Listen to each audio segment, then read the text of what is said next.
Have you ever wondered what life is like inside a Philippine prison or detention centre? Is there human rights issues? Is there fairness? Is it anything like the Western world? I don't think so. So let's have a look. So let's look at this news report. This article on life inside a Philippine prison. Rats and cockroaches, overcrowding, and lack of basic facilities. Wow. Detainees at the Detention Detention Center may have been accused of breaking the law in the Philippines, but according to the country's constitution, they should be granted acceptable living standards, regardless of whether they are innocent or guilty.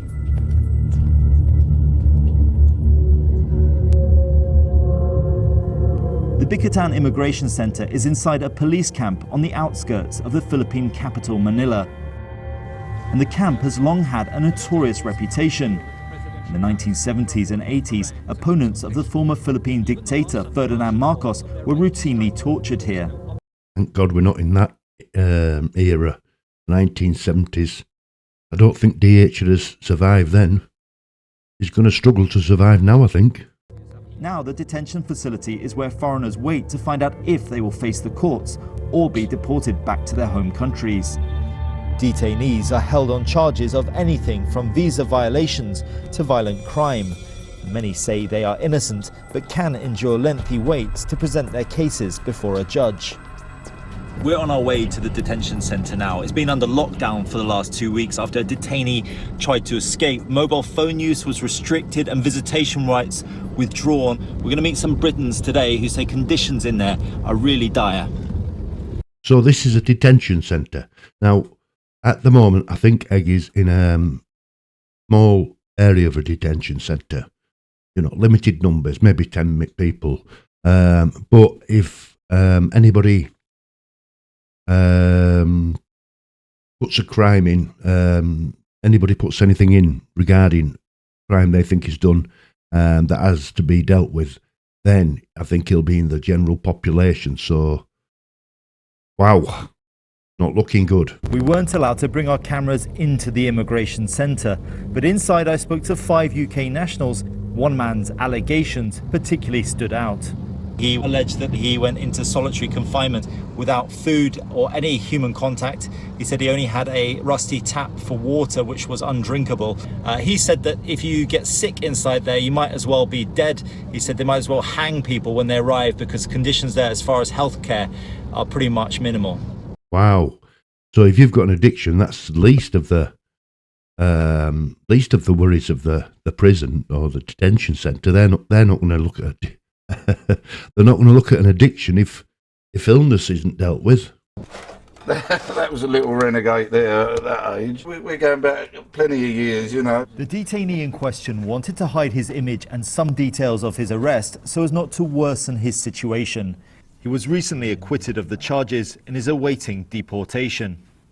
So this guy was acquitted. It's gradually got worse and worse. He was put into the cage, which was no taller than 3 foot high. He couldn't stand up, you know, and he just got covered in sores and bites. There was cockroaches in there. He just became very ill. Well, they've got human rights issues here, haven't they? Many countries have. You know, it's not the Western world. And so he would not have survived 2 weeks in there.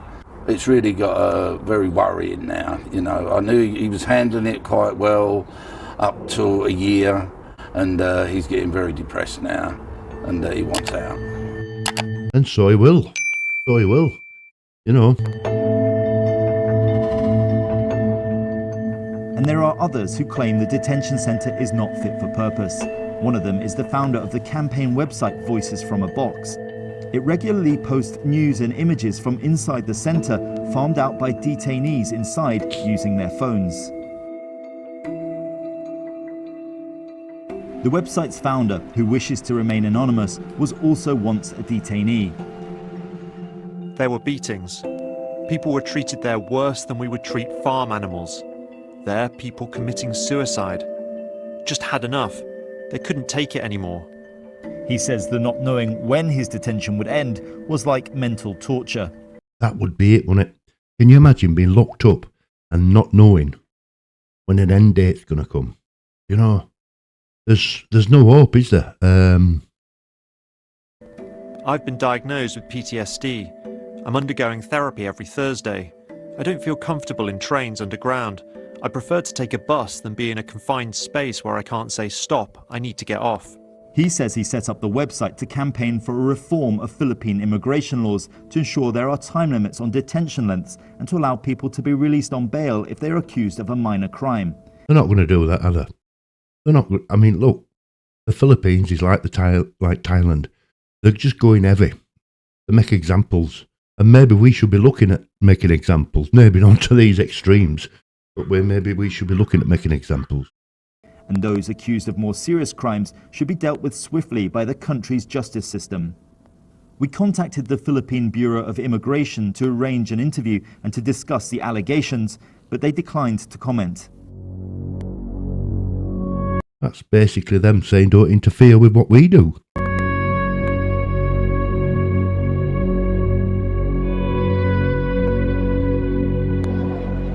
The British ambassador to the Philippines is Daniel Pruce. In May, he and other concerned EU and foreign ambassadors approached the Philippine authorities to express concern over standards in the facility. Now, this is before, this is a couple of year old, this. I think it's about 4 year old, this video. So we were still in the EU when this came out. Clearly, I could see from my time there that the overcrowding is an issue. Access to basic facilities is an issue.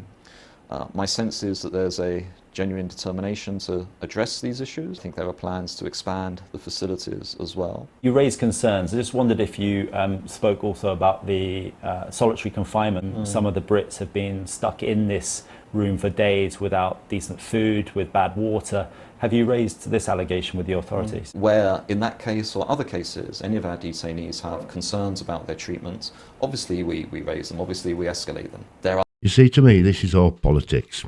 This guy don't give a toss. He don't. He's just playing the game. You know, it's all about, keeping each other happy.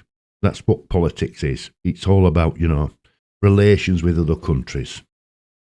So this guy, nothing will be done, in my eyes. are limitations in terms of what we can do. We can't get people out of detention, but we absolutely do everything we can to represent their interests with the authorities that are detaining them to ensure their rights are being respected. For now, allegations of duty of care failures continue at the centre. But even for those fortunate enough to have left it, the trauma will never go away. No matter what happens today, I'm in a better place than where I came from. There's no need to go and ask somebody to open the door, and that is a lot of peace of mind right there. The torture has ended, but the scars remain. So, what do you think of that? That's the life that Decker Eggy is going to be ending up with. I don't think he'll cope. You? Tell me what you think. Tell me in the comments. I'd like to hear your opinions.